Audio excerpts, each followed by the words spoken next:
პირველი მის საქართველო როცა ჩატარდა საქართველოში და გაიმარჯვა და აი მთელი რეგიონებიდან რომ შეიკრიბნენ ბევრი ლამაზი ქალბატონები და ერთ-ერთი გამოირჩა ამ ბევრი რეგიონიდან აი ეგეთი ქალბატონა წარმოადგინოთ სტუმრად ესე იგი პირველი ქალბატონი ეს გახლავთ ლედი ხვინგია და მისი მერეთი ქალბატონი ლალი ვაშაკიძე ორი ულამაზესი არაჩვეულებრივი ქალბატონები ნამდვილი მისები და მართლა დედოფლები საქართველოს დედოფლები საკარგია მობრძანდით მობრძანდი ამაზე შემოგატარეთ. ნახე. სასწაული არჩევანი გაკეთებული. აი ხო იცი რას უყურებდი, მოდი დავსხდეთ, როგორ შემოდიან, იმიტომ რომ მათი სიარული, მათი აი დღემდე ნახე ჯდომა, ეს რაღაცა საოცრება, რომელიც ძალიან რთულია. ამიტომაც არიან ჩვენი ქვეყნის დედოფლები, მაგრამ დღეს ვეუბნები მათ მადლობას, რომ ნამდვილად ობიექტურები ყოფილან და ზუსტად შეურჩევიათ იგივე მის საქართველოს, იგივე მის სიმერეთი, თუმცა თოლოზეც სიამოვნებით წარგადგენთ ქალბატონო ლალი. არა, ქალბატონო ლალი ეხლაც არ არის გვიან. რა თქმა უნდა. ყველაფერი შეიძლება ის იდეა დაიბადა, მე მგონი ეხლა ჩავატაროთ.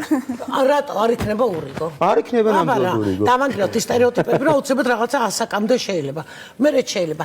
მოდი აუცილებლად ქალბატონო ლალი არ მიწყეს პირველი კითხვა ქალბატონო ლედისთან, იმიტომ რომ პირველად, როდესაც გაიმართა მის საქართველო, ქალბატონო ლედი იყო წარდგენილი ამ კონკურსზე.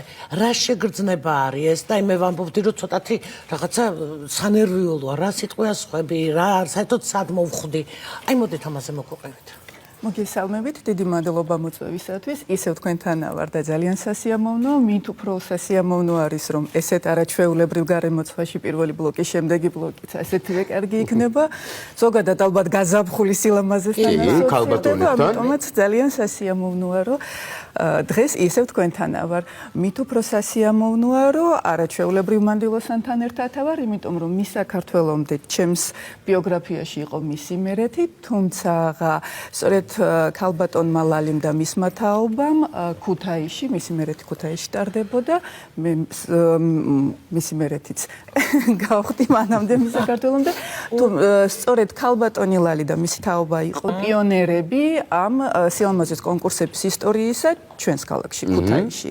ამიტომაც კარგი საფუძველი მქონდა და კარგი ნიადაგი იყო იმისათვის, რომ შემდეგ უკვე მით უფრო ესეთი არაჩვეულებრივი მანდილოსნები იყვნენ და ბუნებრივია, რა თქმა უნდა, სასიამოვნო არის, როდესაც უკვე საქართველოს მასშტაბით ჩატარდა და მე უკვე ტიტულიანი მიმიწვიეს უკვე თბილისში ტარდებოდა რუსთაველის თეატრში ეს კონკურსი. რა თქმა უნდა, ძალიან დიდი ბედნიერება იყო და მით უფრო როდესაც პირველი იღებ აი ამ ტიტულს, ძალიან საამაყო არის. ესე იგი, სწორად გავიგე, ქალბატონი ლალი იყო რეგიონალურში, მანამდე პირველად, ხო? დიახ, ანუ კონკურსები სხვათა შორის ტარდებოდა რეგიონებში. ქუთაისი გამონაკლისი არ იყო და ზოგადად ქუთაისი საერთოდ ძალიან ბევრი სხვადასხვა მიმართულებით არის ხოლმე პიონერი. ბევრი მეშერეულიცნიერები ხართ და მათ შორის თეატრი, მარათვეულები. თეატრი, რა თქმა უნდა, მხატვრობა ძალიან ბევრი რამ. მათ შორის სილამაზის კონკურსების ისტორიაც გარკვეულწილად აქვს ჩვენს ქალაქს, იმიტომ რომ ქალბატონ ლალიმდე იყო ბებიების კონკურსი ქუთაისში, სადაც არაჩვეულებრივი მანდილოსნები იღებდნენ მონაწილეობას. და ეს კონკურსები არ იყო მხოლოდ 90-60 და რაღაც ეს პარამეტრები არამედ იყო იქ შვილიშვილებთან ურთიერთობის საკითხი იყო საერთოდ აი ლამაზი ქალი ალბათ დამეთანხმებით არ არის მხოლოდ წონის ზომის თანაფარდობა ეს არის გემოვნების ინტელექტის საკუთარ თავში თავდაჯერებულობის თანაფარდობა შესაბამისად ჟიურიც ალბათ გარკვეულწილად აი ამით ხელმძღვანელობს როდესაც ამ თუ იმ გადაწყვეტილებას იღებს ამიტომაც იყო ბებიების კონკურსი, იყო მისების კონკურსებიც, მისისების, ანუ გათხოვილი მანდილოსნების და ნუ ჩემამდე იყო აი ეს არაჩვეულებრივი. პირველად, როგორ მოხდით კონკურსში და მაშინ არ იყო რთული ესა? როგორ აღიქვამდნენ მაშინდელი საზოგადოება? არა უშავს, კარგი ხმა არის. ეს ხმა ძალიან ბევრს არ აქვს დღესდღეობით ვირუსებიდან გამომდინარე. არა, მე დამემართა უკაცრავად ესა ძველწიგნებთან მუშაობ და მტერმა გამოიწვია ალერგია. მათ თემაზეც უნდა ვისაუბროთ. კი ბატონო. და აი ამდენად ხმა დაბალი მაქვს. და რაც შეეხება ამ კონკურსს, ეს იყო უცხო საკითხი. მე მაშინ სწავლობდი ზოოსავეტერინარო სასწავლო კვლევით ინსტიტუტში ვამთავრებდი იმ წელს. და როდესაც დამერეკეს, რომ ქუთაისელი ვარ და უნდა მივიღო მონაწილეობა არც ვიცოდი რას ნიშნავდა. რა თქმა უნდა ის რომ ეს რაღაცა ხმაურს გამოიწვევდა, ამიტომ აკომპლექსებდნენ რომ არ იყო ეს კარგი ნოტა და იქნებ თავის შემეკავებინა. მაგრამ აი როგორც მაპატიეთ ჩავეცვები ქალბატონი ლალი ვაშაკიძეა თქვენ თეატრალები ხართ თეატრთან შეხება გაქვთ და ალბათ გსმენიათ ლამარა ვაშაკიძეზე რომელიც ქალბატონ ლალის ნათესავია და ზოგადად ლამაზი ვაშაკიძეების პლიადაზე კიდე ქუთაისში გენეტიკური ისე ორივე ქუთაისელები ხართ როგორ გიამაყობთ ერთმანეთთან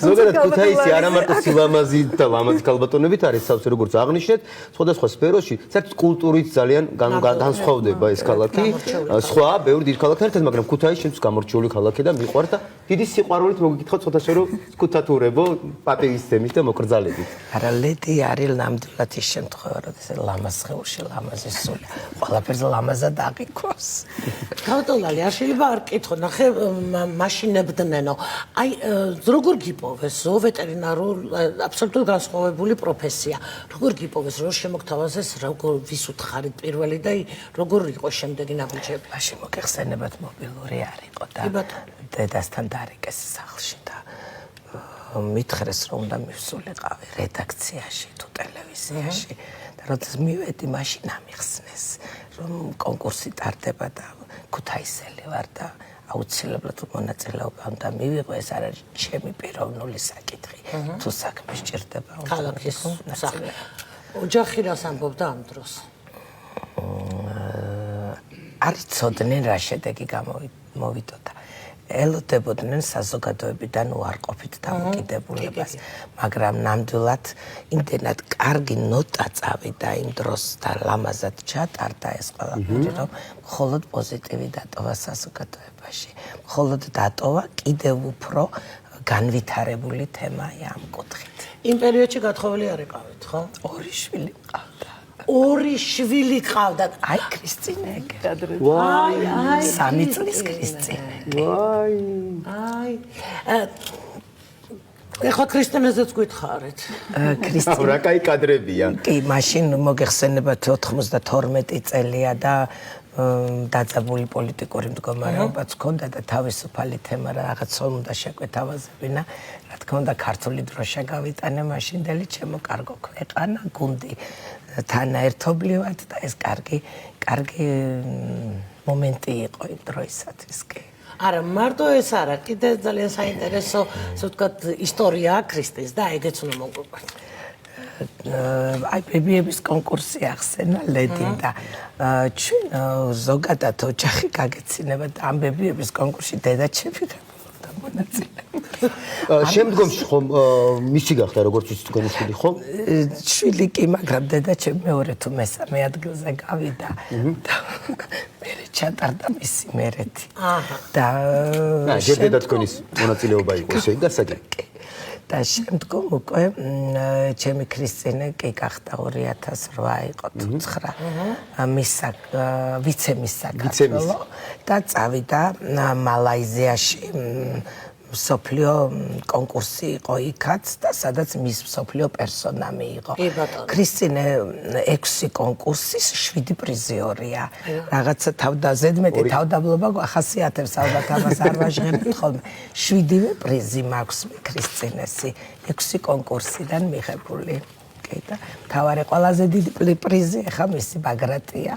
კი ბატონო, არაჩვეულებრივი ვაშკაცი ყავს, ხო?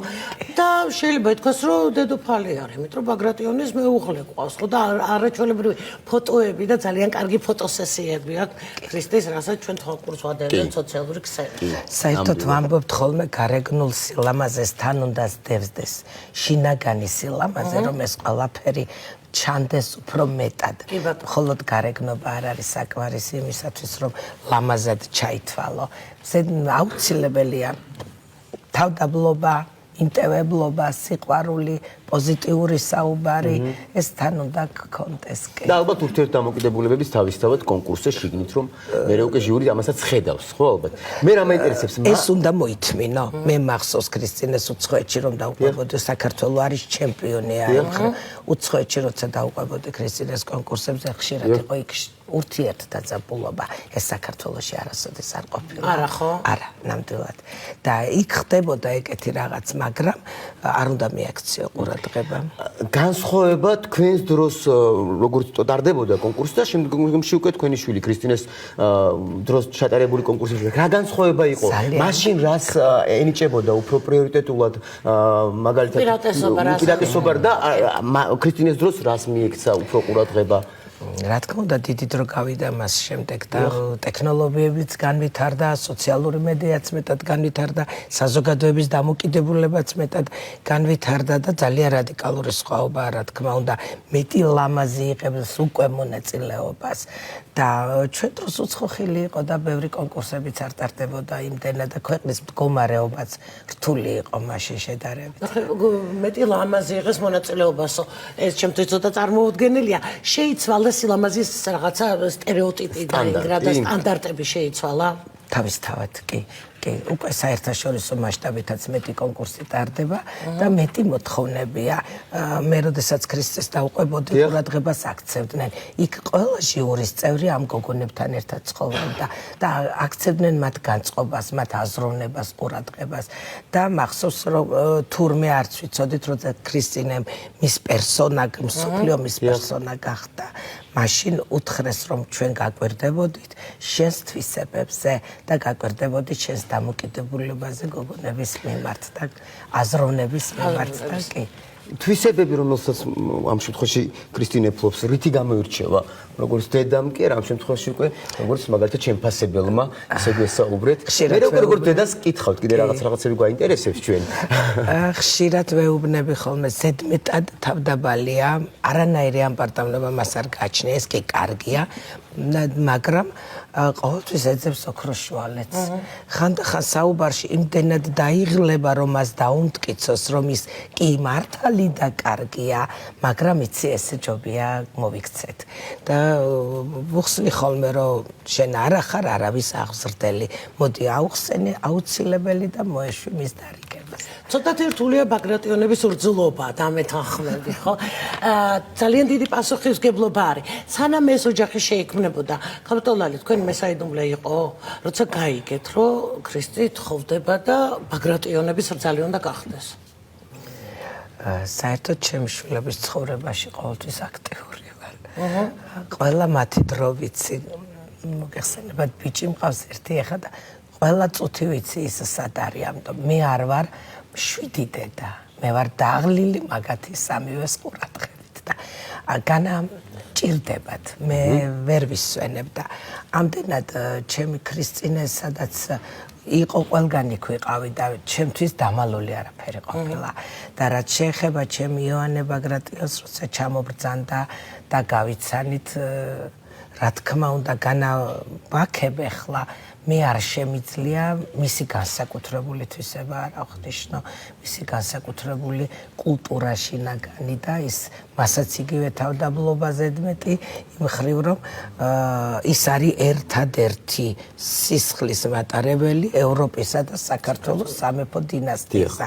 მოგეხსენებათ ბაგრატიონთა დინასტია მსოფლიოში ყველაზე ხანგრძლივი ასაკით დინასტიაა და მას ასევე მთელი ევროპის სამეფო დინასტიათა სისხლი აქვს და იშვიათია და ის პატივისცემს თავის წარმომავლობას და არის საკმაოდ განათლებული და საკმაოდ კომფორტული ურთიერთობის. როგორი ურთიერთობა გაქვთ სიძესთან? მაინც ბაგრატონებს შიგნიდან აქვთ ის რაღაც სამეფო სისფერის სისხლი ბოლოს და ბოლოს.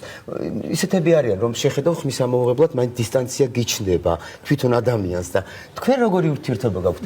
როგორც მეფეს ისე აღიქვამთ თუ როგორც სიძე მხოლოდ ასეთი ურთიერთობა და შემოიფარგლებით? ვერ დავფარავ. ძალიან ახლობლურად. რომ როდესაც ჩავდივარ მათ თან ესპანეთში ან მის წრესთან ვართ მოწვეული, სხვა ვარ ნამდვილად არ ვარ თავისუფალი, კი ვაღიარებ და ხშირად კონტროლს უწევ მოქმედებას და როდესაც ან გარკვეული სუფრები იშლება იქ სურათს არავინ გადამაღებინებს თუ რაიმე სურათი მე თვითონ სურვილით უცებ ავტვირთებ Facebook-ზე ჩემი შვილები წაშლია მართლა შლია კი და კი განსაკუთრებულად მეც ვაღიარებ რომ სხვაგვარად ვარ მობილიზებული ნამდვილად თავისი ეტიკეტის ჩაცმულობით, თავისი მოქმედების ჩაცმულობით და თავისი მისალმებით, საუბრით და ასე შემდეგ. კი ვცდილობ მათ ავყვე. ქალბატონლედი, რამდენადაც ვიცით, თქვენ ოჯახი ცოტა გვიან შექმნით, ხო? აი მოდი ხო თქვენც მოგვიყევით, რა იყო ეს, როდესაც უკვე იყავით თქვენ მის საქართველო და რამდენი ხნის მერე მოხდა ეს ყველაფერი? ეთით რა საკმაოდ დიდი ხნის შემდეგ მოხდა მიუხედავად იმისა, რომ მაშინ როდესაც მე სილამაზის კონკურსებში ვიღებდი მონაწილეობა, ზოგადად ძალიან ისეთი მიღებული ფორმა იყო ის, რომ ძალიან ბევრი კონკურსანტი მალევე კონკურსის შემდეგ თხოვდებოდა. მაგრამ ნუ ახლა მოხდა ისე, რომ ჩვენთან ოჯახში სხვა პრიორიტეტები იყო, კონკურსი კარგი იყო კონკურსად, მაგრამ ნუ განათლება უნდა მიმეღო, შესაბამისად, ნუ მქონდა ეს გეზი აღებული, ამიტომაც კონკურსის შემდეგ იყო, ნუ კონკურსში მონაწილეობის დროს ვსწავლობდი სამუსიკო სასწავლებელში, შესაბამისად ჯერ სამუსიკო სასწავლებელი უნდა დამემთავრებინა, შემდეგ უკვე იყო კონსერვატორია, ჟურნალისტიკა და ასე შემდეგ. და ბოლოს და ბოლოს, თანაც ჩემი მეუღლე აქ საქართველოში თავადაც არ იყო. 15 წლის ასაკში საქართველოდან წავიდა უცხოეთში იქ სწავლობდა. კონკურსებზე ბევრი სმენია თქო ნამდვილად ვერ გეტყვით. თავიდან რომ ვუთხარი კიდევაც, უბრალოდ რომ მოიძია ინფორმაცია და გაიგო თუ ვინ არის, გარკვეულწილად ცოტათი ხუმრობაც კი ეგონა, მაგრამ შემდეგ უკვე როდესაც სადაც მივდიოდით ყველგან ხვდებოდნენ და ეუბნებოდნენ თუ ვინ ვიყავი და ხვდებოდა ესეთ გარემოში, სადაც ყველა ძალიან მოწიწები და პატივისცემით მეკცეოდა.